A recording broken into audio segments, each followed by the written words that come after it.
Quando se fala de personagem mais desprezível de Jujutsu Kaisen, não é dúvida pra ninguém que esse personagem é o Naoya.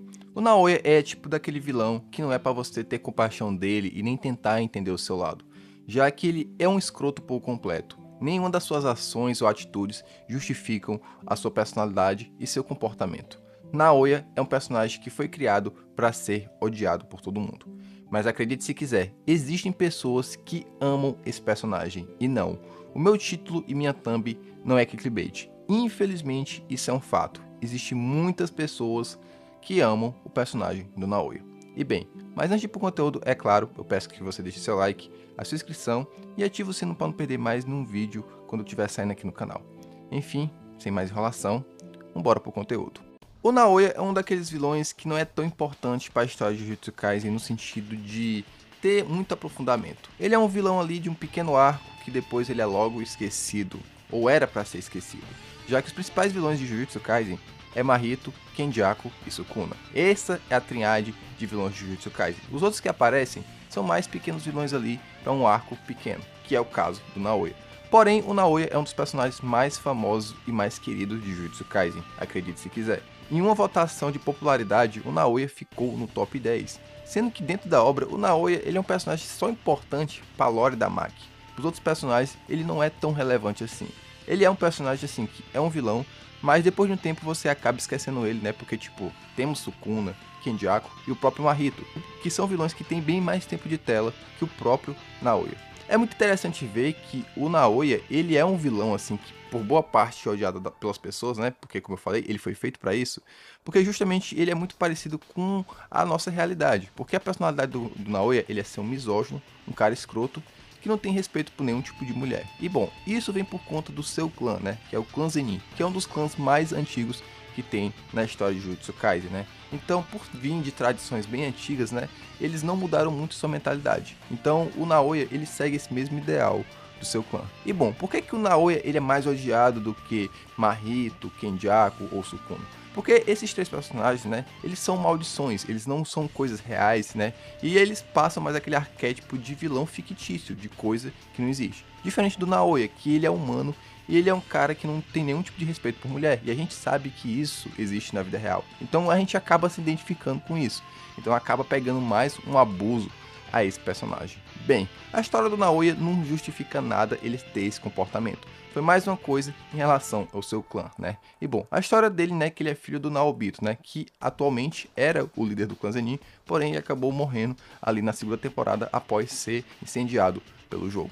Então nisso teve a reunião, né, do clã Zenin para quem seria o próximo líder. E bom, uma coisa interessante é que nessa reunião a gente acaba sabendo quem é o irmão do Toji, que o Toji tinha um irmão mais velho. E bom, o Toji tem muita ligação com o Naoya. Na infância, o Naoya ele admirava muito o Toji, né? Pelo Toji ser um cara extremamente forte. E ele também não entendia o motivo por o qual o clã Zenin detestava tanto o Toji. Só que depois de um tempo, o Naoya começou a entender. Era porque o Toji, mesmo sem energia amaldiçoada, ele era muito mais forte do que muitos caras ali do seu clã. Então, o Toji era a definição, entre muitas aspas, de homem perfeito pro Naoya. Lá na frente do vídeo eu vou tocar um pouco nesse assunto, que é mais uma questão de uma teoria minha, em que não tem muito a ver, né, com o que é mostrado de fato dentro da história. Então, o Naoya, ele tinha essa admiração pelo Toji, né? Porque o Toji, ele conseguia ser mais forte do que muitos daquele clã, mesmo sendo desprezado. E é muito interessante que nas reuniões o Naoya justamente falava do Toji para provocar os seus outros membros ali do clã, né? Já que eles não gostavam do Toji e eles não queriam admitir que de fato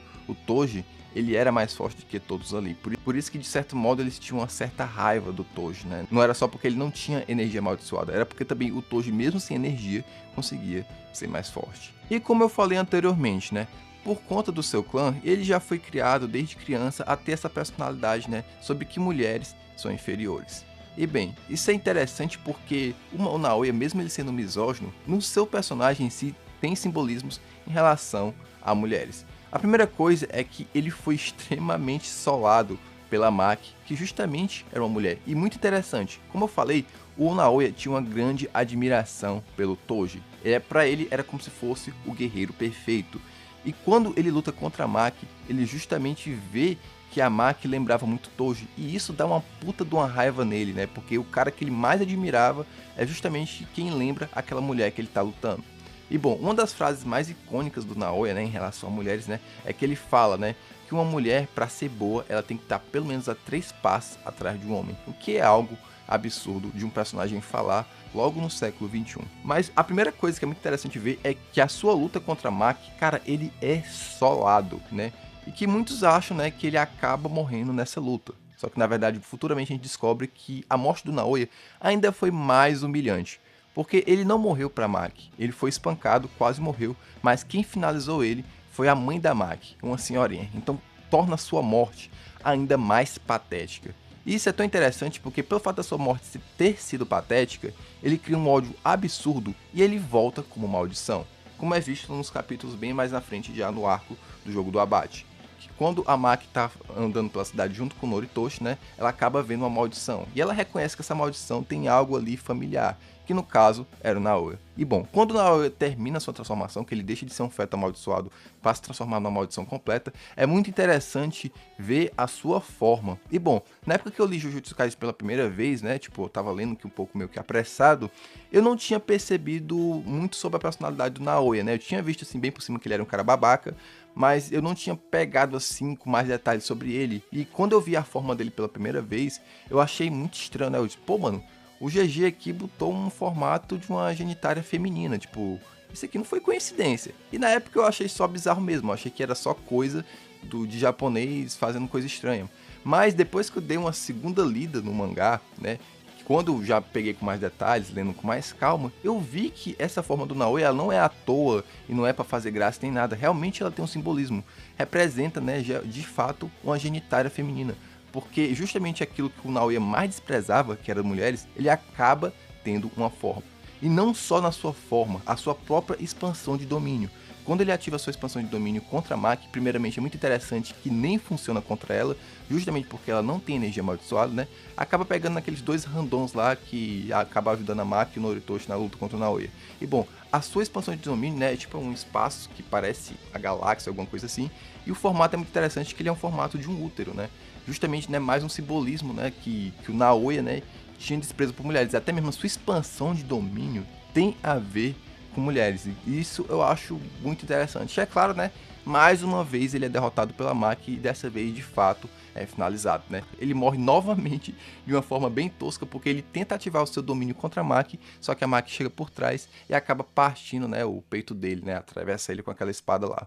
Enfim, é muito interessante isso que o GG fez, né? Que um personagem que odeia tantas mulheres, ele foi humilhado por mulheres, por uma mulher muito fraca, que no caso era a mãe da Maki, a própria Maki 2 vezes, né? Na primeira luta e na segunda luta que ela finaliza ele, e a sua forma de maldição, que faz referência ao órgão genital feminino e a sua própria expansão de domínio. Uma coisa também que vale ressaltar sobre o Naoya, que durante a luta ele ainda é mogado pela Maki, né? Que o Naoya fala, né, que ele era um homem, que a Maki tinha que respeitar alguma coisa assim do tipo, e a Maki, né, meio que solta uma piada ali dizendo que ele nunca foi homem, né, querendo dizer que ele era virgem. E ele fala, né, que a Mai, né, já sabia que ele tinha se tornado um homem, fazendo uma referência que o Naoya já tinha tido algo ali com a Mai. Então, concluindo toda a lore do Naoya, a gente percebe que ele é um personagem que foi criado para ser odiado. Ele é para ser detestado, não é para ninguém gostar dele, justamente porque ele é um personagem desprezível e ele faz muita referência a muitos homens de hoje em dia, porque tem muitos homens, acredite se quiser, que têm esse próprio comportamento, e não só no Japão, como no mundo todo e também aqui no Brasil. E bom, como eu falei no começo do vídeo, né, e como também tem na thumb, né, que e sim, existem pessoas que amam o Naoya.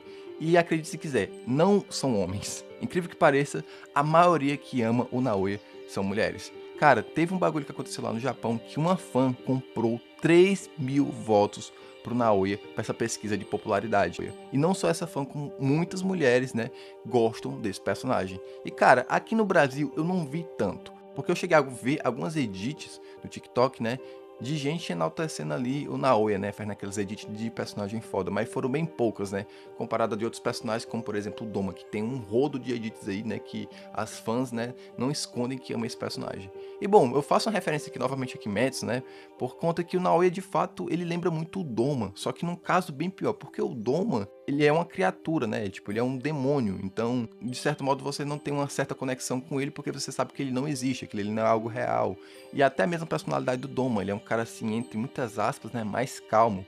Ele não é misógino da forma que é o Naoya, que é babaca, que fala merda. Não, o Doma, ele é um cara mais educado. Porém, né, a gente sabe que ele é um puta de um cara cínico. Só que o Naoya não, o Naoya deixa escancarado. E, cara, é muito bizarro ver que Mina gosta desse tipo de personagem. Eu consigo entender que o motivo é por conta do design. O Naoya, vamos admitir, ele é um cara bonito, ele é um personagem bonito. Porém, cara, não justifica ele ter uma aparência bonita e você gostar dele. Eu acho que isso é mais pela questão, né, daquele lance lá do Dark Romance, né? De mulheres gostarem de personagens, né, que são perigosos, né? Só que, porra, o caso do Naoya, bicho, tipo, acho que não justifica, tá ligado? Tipo, porque ele não tem um jeito sedutor, ele não tem um jeito, assim, que chama a atenção da mulher, não. Ele realmente é um personagem escroto, ele não tem nenhum respeito por mulher. E tem garotas que gostam desse personagem. E sério, eu queria entender isso. E sobre o que eu falei quando eu tava falando do Toji em relação à admiração que o Naoya tinha por ele, eu tenho uma certa teoria. E, gente, vou logo deixar claro, isso não é explícito na obra, né? Isso aqui foi uma coisa que eu analisei e fiquei refletindo sobre. Que talvez o Naoya passe aquela mensagem de homem hétero top. Que no caso que é aquele homem que admira muitos homens. Não tô dizendo que o Naoya seja um personagem gay, mas o Naoya faz referência àqueles homens, né, que se escondem dentro do armário, né, que são homens, né, que desprezam muito mulheres, mas enaltecem muitos homens. O que de fato acontece com o Naoya? O Naoya, ele enaltece muito o Toji, mas ele despreza as mulheres. Não tô querendo dizer que o Naoya tem uma tendência a ser bissexual ou ser gay, mas ele reflete muito esse tipo de cara que existe na vida real. Eu já cheguei a conhecer caras, né, que tem um jeitão de machão, né, que gosta de muito de ser superiores a mulheres, mas tem uma admiração muito estranha por homens, né? E eu chego até a suspeitar que talvez sejam gay. Então talvez também o Naoya seja uma referência a esse tipo de cara, né? Não estou dizendo que isso que a obra quer deixar claro, né? É uma interpretação minha. Mas se você também viu dessa forma, eu também quero ver a sua opinião, né? Talvez seja só coisa da minha cabeça. E bom, rapaziada, esse foi o meu vídeo sobre o personagem Naoya. Eu sei, você já esperava que uma hora ou outra eu ia falar desse personagem, porque, mano, ele é um personagem muito desprezível. Ele é um personagem assim que, tipo, não tem como defender ele não é um vilão com motivação boa, ele só é realmente, de fato, um cara muito babaca e escroto. E eu queria entender por que tem pessoas que gostam desse personagem, sério. Bem, agora eu quero ouvir a opinião de vocês e eu espero que nem apareça nenhuma garotinha de 13, 14 anos aqui nesse vídeo defendendo o Naoya, porque, cara, o Naoya não tem defesa. Esse personagem é desprezível, o GG criou ele para ser desprezível e não tem nenhuma defesa em relação a ele. Enfim, se gostou desse vídeo, é claro, não esquece de deixar seu like, se você é novo, se inscreve e ativa o sino para não perder mais nenhum vídeo. Muito obrigado por ter assistido, valeu, falou e até a próxima.